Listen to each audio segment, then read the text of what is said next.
Souka d'Aftet Zain Yud Zain. On va voir aujourd'hui, B'ezrat Hashem, le sujet qui s'appelle Tre Halachot. Est-ce qu'on peut dire deux halachot dans les halachot de Mechitot, dans les halachot de Souka? C'est un sujet que les poskim ont relevé. On va essayer d'expliquer de quoi il s'agit.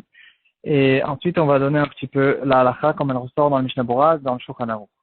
On peut remarquer, comme on l'a déjà vu au début de la Masechet, on dit shiurim chatitin ou mechitin halacha le Moshe Sinai. Il y a des mechitot, les halachot qui concernent les mechitot de Shabbat pour faire un Shota Yachid et de Souka.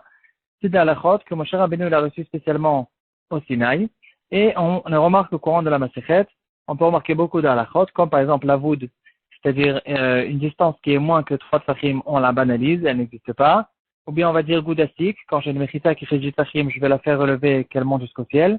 Ou goudachit, dans certains cas, on la fait descendre. On dit omen meroubé, on continue la mechita. S'il y a une majorité de mechita, alors on va la faire continuer. Dans la souka, on retrouve une halakha qui s'appelle dofen akuma. C'est une halakha qui dira qu'un schar pasoul, normalement, au bout de 4 tfachim déjà, il rend pasoul la souka. Alors, on verra dans la Masechet qu'il y a une halakha qui concerne souka. On dit dofen akuma que si le schar il se trouve sur le côté de la souka, alors on fait monter le dauphin et ensuite on le fait tourner. Dauphin akuma, quand on traduit le mot littéralement, ça veut dire le mur qui se tord, qui tourne. Et donc on va faire en fait, on va faire tourner le mur. On va dire que qui dit qu'un mur c'est quelque chose de vertical, peut-être qu'on peut considérer même quelque chose d'horizontal comme un mur. Et donc même si on a jusqu'à 2 mètres, jusqu'à 4 amot de schar pasoul sur le côté de la souka, on va faire monter le mur, et ensuite le mur il va se tourner pour rencontrer jusque le schar. C'est beaucoup de halachot. Aujourd'hui, on va essayer de voir est-ce qu'on peut additionner 2 halachot l'une sur l'autre. C'est-à-dire, on a besoin pour rendre kasher la souka, on a besoin de 2 halachot. Est-ce qu'on peut dire ça ou pas? Alors, dans le Shulchan Aruch, on peut le retrouver principalement, la halacha qui parle de ça, c'est dans Tavresh Lamed, c'est Iftet. Le Shulchan Aruch, il va me dire, quand je peux faire une souka avec un mur qui a une hauteur que de 7 tfachim. Comment je le fais?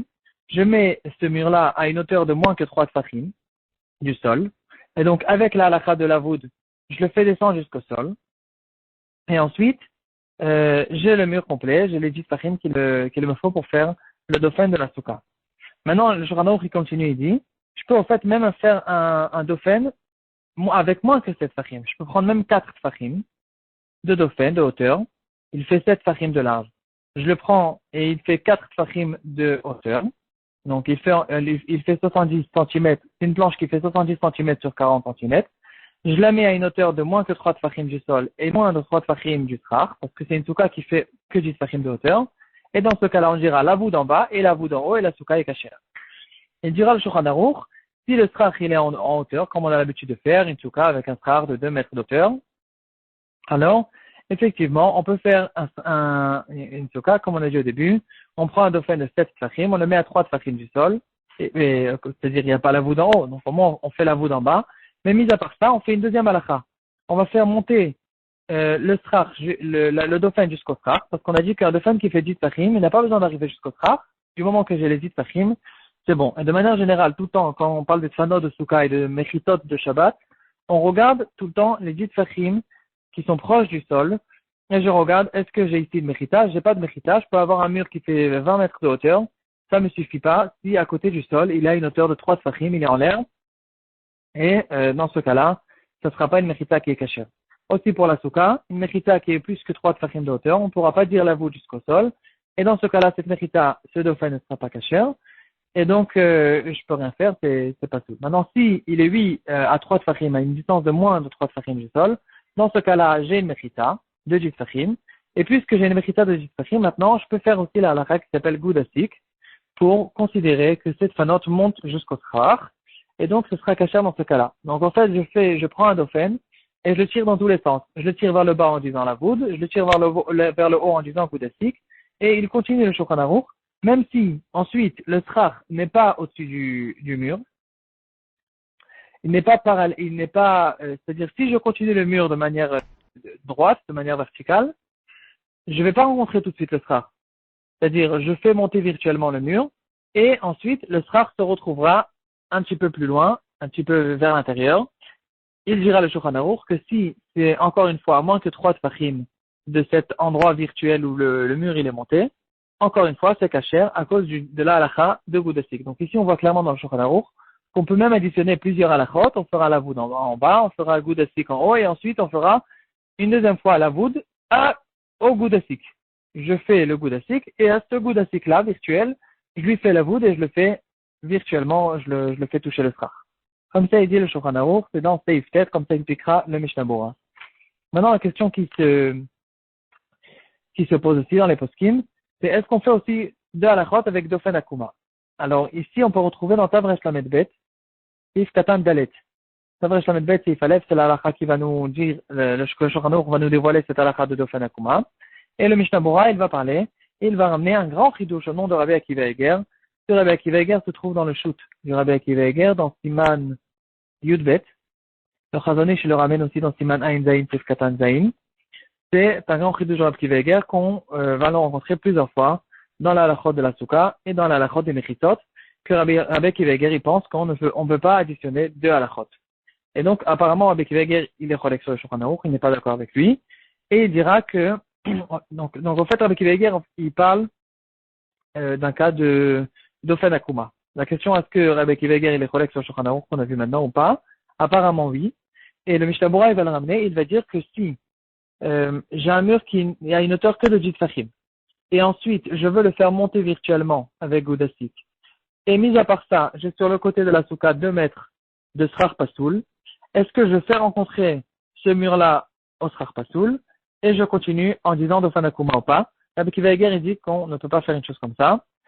Pourquoi? Parce que c'est deux halachot. Il expliquera, si on ouvre le Rabbi Akiva Eger dans le shoot à l'intérieur, il expliquera qu'on ne dit pas deux halachot quand une est additionnée sur l'autre. C'est-à-dire quand une dépend de l'autre. Dans ce cas-là, on ne peut pas dire deux halachot.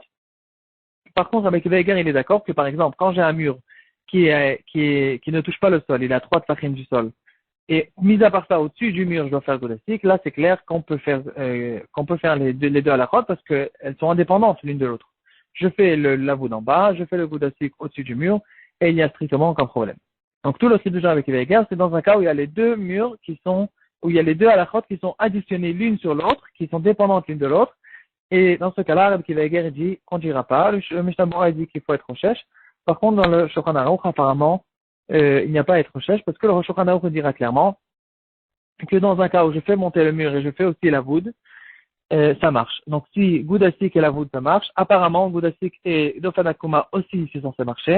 Rabbi Akiva Eger, il est cholek, c'est clair sur les deux, mais la question est-ce que nous, on doit être rochesh dans le cas qui n'a pas été écrit clairement dans le Shulchan Aruch, c'est-à-dire quand on doit faire Goudasik et Dofen Akuma. Est-ce qu'il y a un chiluk en disant que le lavout c'est plus facile de dire que le fanakuma? Peut-être que oui, peut-être que non, c'est pas quelque chose qui est très clair. Et donc, peut-être qu'il faudra quand même être recherche dans un cas de Goudasik et de fanakuma. Donc c'est en fait, comme on a dit, c'est des halachot qu'on peut rencontrer dans la souka. Dans Shabbat aussi, il y a beaucoup de cas où on a besoin d'additionner deux halachot pour rendre kasher une mechita. Par exemple, j'ai une sourate à pétard d'un hérouv, j'ai fait un hérouv, j'ai fait une sourate à pétard, mais la sourate à pétard n'arrive pas jusqu'au mur. Jusqu'à la suite de la Mechita. Est-ce que j'utilise cette halakha qui s'appelle Tzorat Apetar, qui me dira que Tzorat Apetar est considéré comme une Mechita, et ensuite je continue cette Tzorat Apetar virtuellement avec la halakha de Omen Meroubé à la Parout, et je vais la faire rencontrer le mur. Il y aura la petite marloquette, on peut retrouver dans Chelek Daled dans le Mishnah, Siman Shin Samerbet, si je me trompe pas. Et là-bas, il y a encore beaucoup de cas. Par exemple, est-ce que je peux faire rencontrer une Tzorat Apetar à une halakha de Pitikra Yored Vesotem, dit la fin d'un toit est considérée dans certains cas comme une mechita aussi. Est-ce que je peux faire rencontrer une Torah Tapetar avec un Pitikra? Est-ce que je peux faire un Omen Meroubé à un Pitikra Yored Vesotem, etc., etc. Il y a beaucoup de cas dans ce cas-là, dans cette halakha-là. Mais quoi qu'il en soit, apparemment, d'après le Shulchan Aruch, on peut plus facilement dire deux halakhot que d'après le psak de Rabbi Akiva Eger.